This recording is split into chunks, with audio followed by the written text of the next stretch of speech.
monetization, the way it has been implemented, will hurt agricultural growth in our country.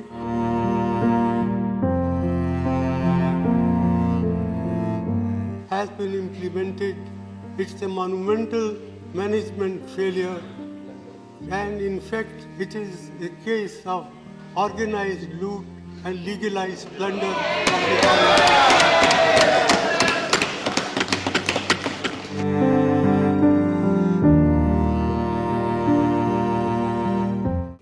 ಸ್ನೇಹಿತರೆ ನಮಸ್ಕಾರ.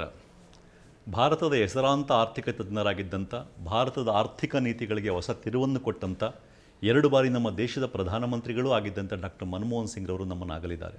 ಮನಮೋಹನ್ ಸಿಂಗ್ರವರು ಭಾರತದ ಮಟ್ಟಿಗೆ ಮಾತ್ರ ಹೆಸರಾಂತ ಆರ್ಥಿಕ ತಜ್ಞರಾಗಿರಲಿಲ್ಲ, ಜಾಗತಿಕ ಮಟ್ಟದಲ್ಲೂ ಹೆಸರು ಮಾಡಿದಂಥ ಆರ್ಥಿಕ ತಜ್ಞರಾಗಿದ್ದರು. ಅಷ್ಟೇ ಅಲ್ಲದೆ ಪ್ರಧಾನಮಂತ್ರಿಗಳಾಗಿದ್ದಾಗಿರ್ಬೋದು, ಫಿನಾನ್ಸ್ ಮಿನಿಸ್ಟರ್ ಆಗಿದ್ದಾಗಿರ್ಬೋದು, ರಿಸರ್ವ್ ಬ್ಯಾಂಕ್ ಗವರ್ನರ್ ಆಗಿದ್ದಾಗಿರ್ಬೋದು, ಡಾಕ್ಟರ್ ಮನಮೋಹನ್ ಸಿಂಗ್ರವರು ತಮ್ಮ ದಕ್ಷ ಆಡಳಿತಕ್ಕೂ ಕೂಡ ಹೆಸರಾಗಿದ್ದರು. ಆದರೆ ಅರ್ಥಶಾಸ್ತ್ರದಲ್ಲಿ ಅವರ ಆಳವಾದ ಜ್ಞಾನ ಎಷ್ಟಿತ್ತೋ ಮತ್ತು ಆಡಳಿತದಲ್ಲಿ ಅವ್ರ ದಕ್ಷತೆ ಎಷ್ಟಿತ್ತೋ ಅದನ್ನು ಜನರಿಗೆ ತಿಳಿಸುವಂಥ ಕೆಲಸವನ್ನು ನಮ್ಮ ಮೀಡಿಯಾಗಳು ಸರಿಯಾಗಿ ಮಾಡಲಿಲ್ಲ. ಅಂದರೆ ಡಾಕ್ಟರ್ ಮನಮೋಹನ್ ಸಿಂಗ್ರವ್ರಿಗೆ ಕೊಡಬೇಕಾದಷ್ಟು ಸರಿಯಾದ ಪ್ರಚಾರವನ್ನು ನಮ್ಮ ಮೀಡಿಯಾಗಳು ಕೊಡಲಿಲ್ಲ ಅಂತ ನಿಮಗೆಲ್ಲ ಗೊತ್ತಿದೆ.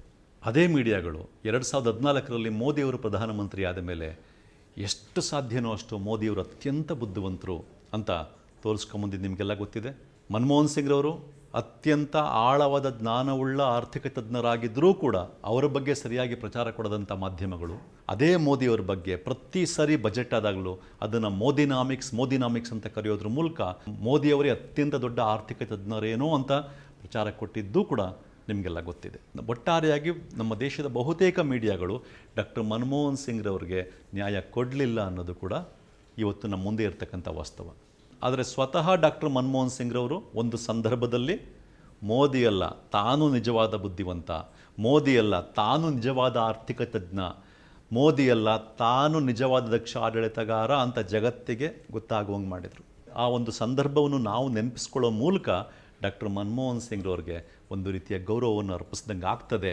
ಆ ಒಂದು ಸಂದರ್ಭ ಇತ್ತಲ್ಲ, ಏನು ಮನಮೋಹನ್ ಸಿಂಗ್ರವರು ಮೋದಿಗಿಂತ ತಾನು ನಿಜವಾದ ಬುದ್ಧಿವಂತ, ತಾನು ನಿಜವಾದ ಆರ್ಥಿಕ ತಜ್ಞ, ತಾನು ನಿಜವಾದ ದಕ್ಷ ಆಡಳಿತಗಾರ ಅಂತ ಜಗತ್ತಿಗೆ ತೋರಿಸಿದ ಆ ಸಂದರ್ಭ ಇತ್ತಲ್ಲ, ಅದನ್ನು ನೆನೆಸ್ಕೊಳ್ಳೋಕೆ ಪ್ರಯತ್ನ ಪಡೋಣ.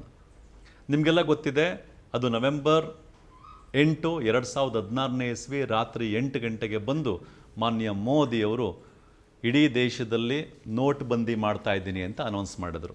500 ರೂಪಾಯಿ, 1000 ರೂಪಾಯಿ ನೋಟ್ಗಳನ್ನ ಈ ಕ್ಷಣದಿಂದ ಬ್ಯಾನ್ ಮಾಡ್ತಾ ಇದ್ದೀವಿ ಅಂತ ಅನೌನ್ಸ್ ಮಾಡಿದ್ರು.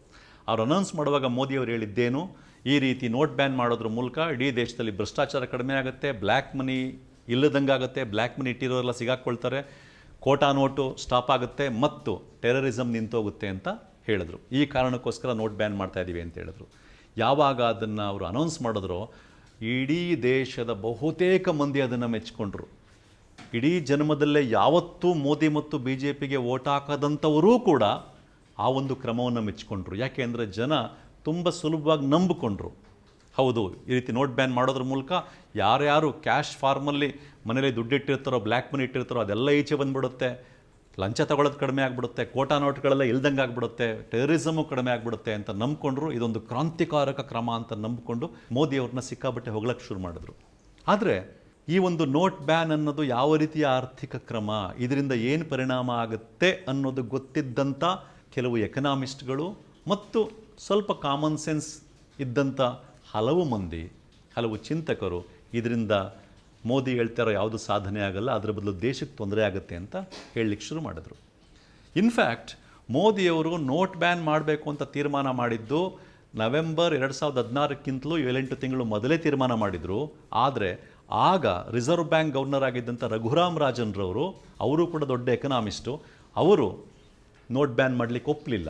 ಅವರು ಏನು ಮಾಡಿದ್ರು ಅಂತಂದರೆ, ನೀವು ಅಂದುಕೊಂಡಿರೋ ರೀತಿ ನೋಟ್ ಬ್ಯಾನ್ ಮಾಡಿದ್ರೆ ನಿಮ್ಮ ಯಾವ ಒಂದು ಉದ್ದೇಶಗಳು ಈಡೇರಲ್ಲ, ಅದರ ಬದಲು ಇಡೀ ದೇಶದ ಆರ್ಥಿಕತೆಗೆ ಈ ರೀತಿಯ ತೊಂದರೆಗಳಾಗ್ತವೆ ಅಂತ ಹೇಳ್ಬಿಟ್ಟು ಒಂದು ನೋಟನ್ನು ಬರೆದು ಮೋದಿಯವರಿಗೆ ಕಳಿಸಿದರು. ಆದರೆ ಮೋದಿಯವರು ಅದು ಯಾವುದನ್ನೂ ಒಪ್ಕೊಳ್ಳೋಕೆ ತಯಾರಿರಲಿಲ್ಲ. ಅದ್ರ ಬದಲು ಮೋದಿಯವರು ಏನು ಮಾಡಿದ್ರು ಅಂತಂದರೆ, ರಘುರಾಮ್ ರಾಜನ್ನವರ ರಿಸರ್ವ್ ಬ್ಯಾಂಕ್ ಗವರ್ನರ್ಶಿಪ್ದು ಏನು ಮೊದಲ ಟರ್ಮ್ ಮುಗಿತಲ್ಲ, ಆಗ ಅವ್ರಿಗೆ 2ನೇ ಟರ್ಮ್ ಕಂಟಿನ್ಯೂ ಮಾಡ್ದೇ ಊರ್ಜಿತ್ ಪಟೇಲ್ ಎನ್ನುವ ಮತ್ತೊಬ್ಬ ಎಕನಾಮಿಸ್ಟ್ ಅವ್ರನ್ನ ರಿಸರ್ವ್ ಬ್ಯಾಂಕ್ ಗವರ್ನರ್ ಮಾಡಿ ಅವರ ಮೂಲಕ ನೋಟ್ ಬ್ಯಾನನ್ನು ಜಾರಿಗೊಳಿಸಿದರು. ಅದಾದ ಮೇಲೆ ನೋಟ್ ಬ್ಯಾನ್ ಜಾರಿ ಆದಮೇಲೆ ಎಲ್ಲ ಕಡೆನೂ ನೋಟ್ ಬ್ಯಾನಿಂದ ಇಂತಿಂಥ ಅನುಕೂಲಗಳಾಗುತ್ತೆ ಅಂತ ಹೇಳ್ಕೊಳ್ತಾ ಬಂದರು.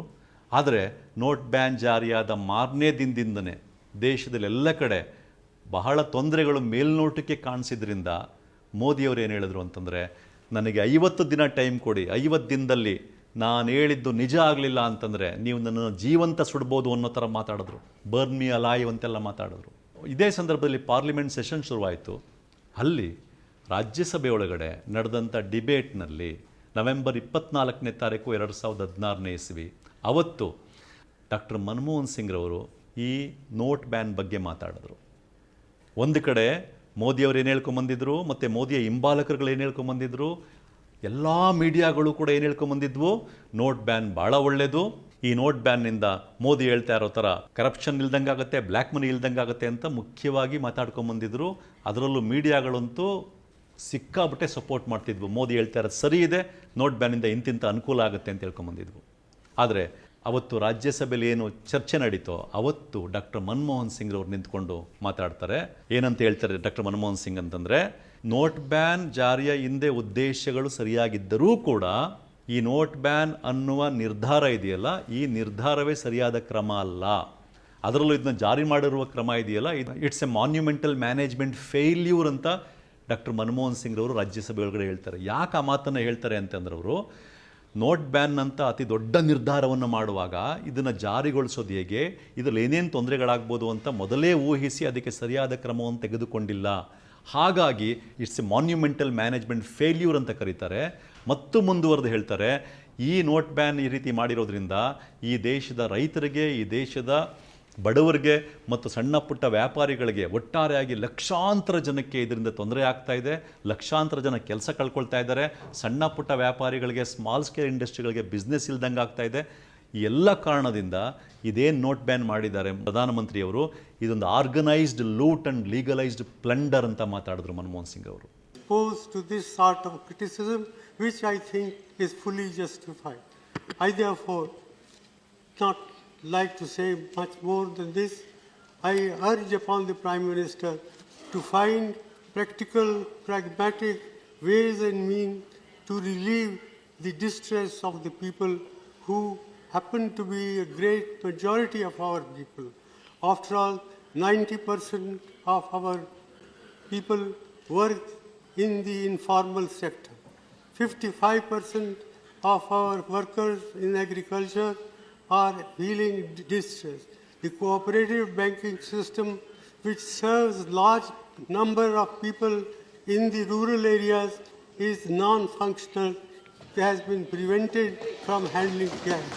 So, in all these measures convince me that the way the scheme has been implemented, it's a monumental management failure, and in fact, it is a case of organized loot and legalized plunder of the government. ಇದಕ್ಕಿಂತ ಅತಿ ಮುಖ್ಯವಾಗಿ ಅವರ ಬುದ್ಧಿವಂತಿಕೆಯನ್ನು ಮತ್ತು ಆರ್ಥಿಕತೆ ಬಗ್ಗೆ ಅವ್ರಿಗಿದ್ದಂಥ ಜ್ಞಾನವನ್ನು ತೋರಿಸಿದಂಥ ಒಂದು ಮಾತನ್ನು ಡಾಕ್ಟರ್ ಮನಮೋಹನ್ ಸಿಂಗ್ರವರು ಆ ಸಂದರ್ಭದಲ್ಲಿ ಹೇಳ್ತಾರೆ. ಏನು ಹೇಳ್ತಾರೆ ಅಂತಂದರೆ, ಏನು ನೀವು ನೋಟ್ ಬ್ಯಾನ್ ಮಾಡಿದ್ದೀರಿ, ಈ ಒಂದು ಕ್ರಮದಿಂದ Indian GDP will go down by at least 2 percentage points ಅಂತ ಹೇಳ್ತಾರೆ. ಮತ್ತು ಮುಂದುವರೆದು ಹೇಳ್ತಾರೆ, it's not an over estimate, it's an under estimate ಅಂತ ಹೇಳ್ತಾರೆ.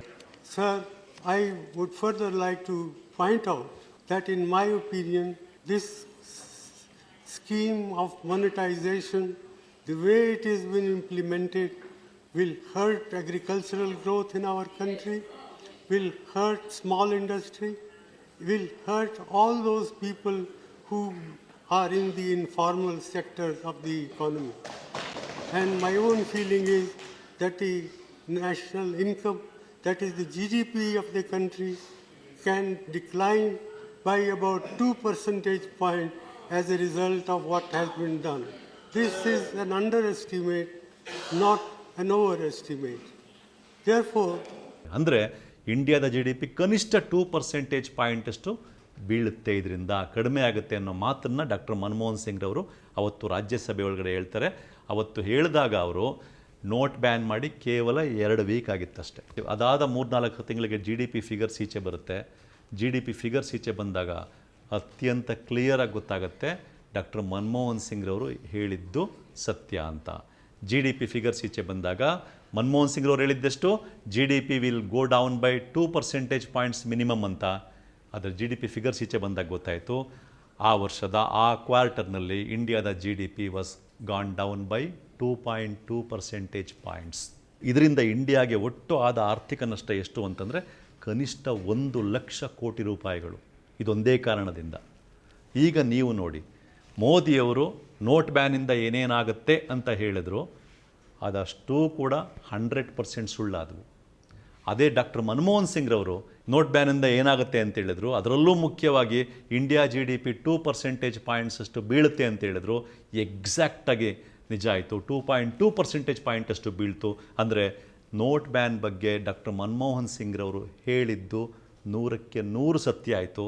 ಮೋದಿಯವರು ಹೇಳಿದ್ದು 100ಕ್ಕೆ 100 ಸುಳ್ಳಾಯಿತು. ಇದನ್ನು ಅತ್ಯಂತ ಸ್ಪಷ್ಟವಾಗಿ ರಾಜ್ಯಸಭೆಯಲ್ಲಿ ಮಾತಾಡೋದ್ರ ಮೂಲಕ, ಅವ್ರು ಮಾತಾಡಿದ್ದು ನಂತರ ನಿಜ ಆಗೋದ್ರ ಮೂಲಕ ಏನಾಯಿತು ಅಂತಂದರೆ, ನೋಡ್ತಾ ಇದ್ದ ಯಾರಿಗೇ ಆದರೂ, ಅದನ್ನು ಗಮನಿಸಿದಂಥ, ಆ ಸಂದರ್ಭವನ್ನು ಗಮನಿಸಿದಂಥ ಯಾರಿಗೇ ಆದರೂ, ಸ್ವತಃ ಮೋದಿ ಬೆಂಬಲಿಗರೇ ಆದರೂ ಕೂಡ ಅವ್ರಿಗೂ ಅರ್ಥ ಆಯಿತು ಡಾಕ್ಟರ್ ಮನಮೋಹನ್ ಸಿಂಗು ಮೋದಿಯವರಿಗಿಂತ ಹೆಚ್ಚಿನ ಬುದ್ಧಿವಂತ, ಆರ್ಥಿಕತೆಯ ವಿಷಯದಲ್ಲೂ ಅಷ್ಟೇ, ಆಡಳಿತದ ವಿಷಯದಲ್ಲೂ ಅಷ್ಟೇ ಅನ್ನೋದು ನೋಡಿದ ಯಾರಿಗೇ ಆದರೂ, ಆ ಸಂದರ್ಭವನ್ನು ಗಮನಿಸಿದ ಯಾರಿಗೇ ಆದರೂ ಅತ್ಯಂತ ಸ್ಪಷ್ಟವಾಗಿ ಗೊತ್ತಾಯಿತು. ಹಾಗಾಗಿ ನಮ್ಮ ಮೀಡಿಯಾಗಳೇನು ತೋರಿಸದೇ ಇದ್ದರು, ಡಾಕ್ಟರ್ ಮನಮೋಹನ್ ಸಿಂಗ್ರವ್ರಿಗೆ ಸಲ್ಲಬೇಕಾದಷ್ಟು ನ್ಯಾಯವನ್ನು ಮೀಡಿಯಾಗಳು ಸಲ್ಲಿಸದೇ ಇದ್ದರೂ ಕೂಡ, ಸ್ವತಃ ಡಾಕ್ಟರ್ ಮನಮೋಹನ್ ಸಿಂಗ್ರವರು ಮೋದಿಯಲ್ಲ ತಾನು ನಿಜವಾದ ಬುದ್ಧಿವಂತ, ಮೋದಿಯಲ್ಲ ತಾನು ನಿಜವಾದ ಆರ್ಥಿಕ ತಜ್ಞ, ಮೋದಿಯಲ್ಲ ತಾನು ನಿಜವಾದ ದಕ್ಷ ಆಡಳಿತಗಾರ, ಆಡಳಿತದ ಬಗ್ಗೆ ಆಗಲಿ ಆರ್ಥಿಕತೆ ಬಗ್ಗೆ ಆಗಲಿ ತನಗೆ ನಿಜವಾದ ಐಡಿಯಾ ಇದೆ, ಸರಿಯಾದ ಐಡಿಯಾ ಇದೆ ಅನ್ನೋದನ್ನು ಇಡೀ ಜಗತ್ತಿಗೆ ತೋರಿಸಿಕೊಟ್ಟಂಥ ಸಂದರ್ಭ ಅದಾಗಿತ್ತು. ಮತ್ತು ಮೀಡಿಯಾಗಳಿಗೂ ಕೂಡ ಯಾರು ನಿಜವಾದ ಆರ್ಥಿಕ ತಜ್ಞರು, ಯಾರು ನಿಜವಾದ ಬುದ್ಧಿವಂತರು ಅಂತ ತೋರಿಸಿಕೊಟ್ಟ ಸಂದರ್ಭವೂ ಕೂಡ ಅದಾಗಿತ್ತು. ನಮಸ್ಕಾರ. ಮತ್ತಷ್ಟು ವಿಶೇಷ ವಿಡಿಯೋಗಳನ್ನು ನೋಡಲು ಮತ್ತು ಹೊಸ ವಿಡಿಯೋಗಳ ಬಗ್ಗೆ ತಿಳಿಯಲು ಈ ದಿನ .com ಯೂಟ್ಯೂಬ್ ಚಾನೆಲ್ ಸಬ್ಸ್ಕ್ರೈಬ್ ಮಾಡಿ ಮತ್ತು ಬೆಲ್ ಐಕಾನ್ ಕ್ಲಿಕ್ ಮಾಡಿ.